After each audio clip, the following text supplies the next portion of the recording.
অসম বিধানসভা নিৰ্বাচন 2026 ইতিমধ্যে গৰম বতাহ সমগ্ৰ অসমতে চলিছে। বিশেষকৈ নগৰ আৰু গ্ৰাম্যাঞ্চলতো তেখেতসকলে যিসকল প্ৰাৰ্থী আছে প্ৰাৰ্থীসকলে নিজৰ যি প্ৰচাৰ সভা ইতিমধ্যে চলি আছে। আমি বৰ্তমান উপস্থিত আছোঁ মাৰ্ঘেৰিটা 83 নং বিধানসভা সমষ্টিৰ যি সমষ্টি, সেই সমষ্টি বিজেপিৰ প্ৰাৰ্থী ভাস্কৰ শৰ্মাই এখন নিৰ্বাচনী প্ৰচাৰ সভা চলাই আছে। তেখেতে ইতিমধ্যে ৰাইজৰ মাজত ভাষণ প্ৰদান কৰি থকা দেখা গৈছে।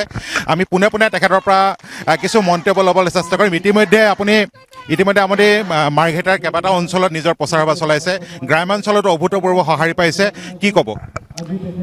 চাওক, আজিৰ পৰা মই আৰম্ভ কৰিছোঁ। আজি পঞ্চায়তে মই নিৰ্বাচনী অফিচবিলাক আমি খুলিছোঁ। গতিকে সেই পঞ্চায়ত খুলিবলৈ যাওঁতে আজিতো মিটিং আকাৰেৰে মই ক'তো মিটিং কৰাই নাই। মই খালি জনাইছিলোঁ কাৰ্যকৰ্তা, ভাৰতীয় জনতা পাৰ্টীৰ কাৰ্যকৰ্তাক আজিৰ পৰা আমি নিৰ্বাচনী সভা কৰিবৰ কাৰণে এটা পঞ্চায়তত কাৰ্যালয় খুলিম।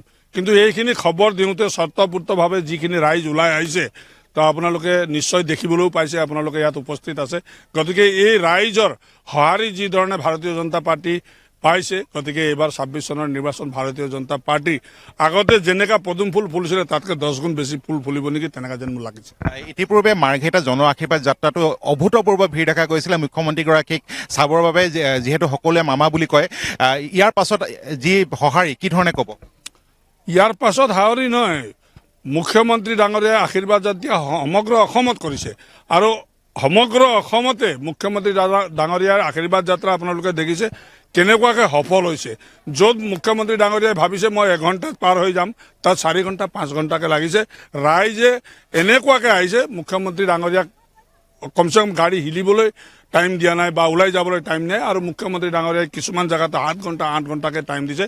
গতিকে অভূতপূৰ্ব সঁহাৰি অসমত মই ক'ব লাগিব। গতিকে মাৰ্ঘেৰিটাত আপোনালোকে দেখিবলৈ পাইছে, যেতিয়া তেখেতে যাত্ৰা আৰম্ভ কৰিছিলে মোক সুধিছিলে কিমান দেৰি লাগিব মই পাৰ হ'বলৈ, মই 2 ঘণ্টামান লাগিব বুলি কৈছিলোঁ। কিন্তু 3.5 ঘণ্টা 4 ঘণ্টাটো আমি মাৰ্ঘেৰিটা পাৰ কৰিব নোৱাৰিলোঁ ৰাইজৰ আশীৰ্বাদ বিচাৰি পেলাই। পুনৰবাৰ এইবাৰ মামা বা মুখ্যমন্ত্ৰীৰ যি মেজিক, তেখেতৰ মেজিক নিশ্চিতভাৱে ফলিৱাব? মেজিক নহয়, মুখ্যমন্ত্ৰী মৰম, ৰাইজৰ প্ৰতি এইটো মৰম। মেজিক বুলি আমি ক'বলৈ নাযাওঁ।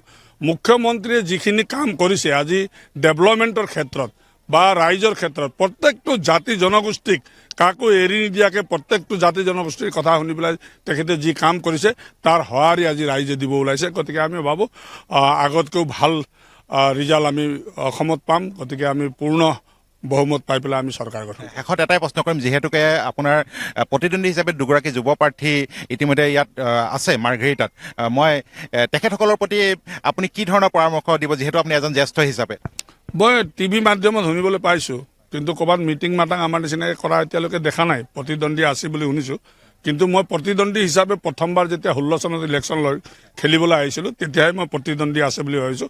আজিৰ দিনত মোৰ ইয়াত কোনো প্ৰতিদ্বন্দ্বী নাই বুলি মই ভাবি থাকোঁ। প্ৰতিদ্বন্দ্বী বুজিছোঁ, তেওঁলোকক কি, যিহেতু তেওঁলোক কনিষ্ঠ হিচাপে, আপুনি জ্যেষ্ঠ হিচাপে কি ধৰণৰ পৰামৰ্শ? গণতন্ত্ৰ দেশৰ চবৰে অধিকাৰ আছে, কনিষ্ঠ হওক বা জ্যেষ্ঠ হওক। ৰাজনীতি কৰিবলৈ আহিছে যেতিয়া কনিষ্ঠও ক'ব নোৱাৰোঁ, মই জ্যেষ্ঠও ক'ব নোৱাৰোঁ। বহুত কনিষ্ঠসকলেও বহুত ওপৰলৈ যাব পাৰে। তেখেতসকলে যিটো দলত আজি দলীয় নেতৃত্ব লৈ পেলাই কাম কৰি আছে, তেখেতক দলে আশীৰ্বাদ দিব। আমি যিটো দলত 365 দিন আমাৰ কাৰ্যকৰ্তাই কাম কৰে, ভাৰতীয় জনতা পাৰ্টীৰ নিৰ্বাচনী কেন্দ্ৰিক বুলিয়ে নহয়, 365 দিন আমাৰ ভাৰতীয় জনতা পাৰ্টীৰ কাৰ্যকৰ্তাৰ কাম কৰে। তাৰ ফলস্বৰূপে আজি দেখিছে এখন পঞ্চায়তত মাত্ৰ মই আহিছোঁহে আজি অফিচ উদ্বোধন কৰিবৰ কাৰণে। আজি আপুনি যিটো ৰাইজৰ সুদ দেখিছে তাতে ক'ব পাৰিব আপুনি। ধন্যবাদ। এয়া আছিল ভাস্কৰ শৰ্মা, তেখেতে মাৰ্ঘেৰিটাত যি প্ৰচাৰ সভা চলাই আছে, প্ৰচাৰ সভাত আমি আছোঁ। ৰাইজৰ যি অভূতপূৰ্ব সঁহাৰি, এই সঁহাৰি মই কেমেৰা পাৰ্চন বিকিক সামগ্ৰিক পৰিৱেশ দেখুৱাবলৈ অনুৰোধ কৰিলোঁ।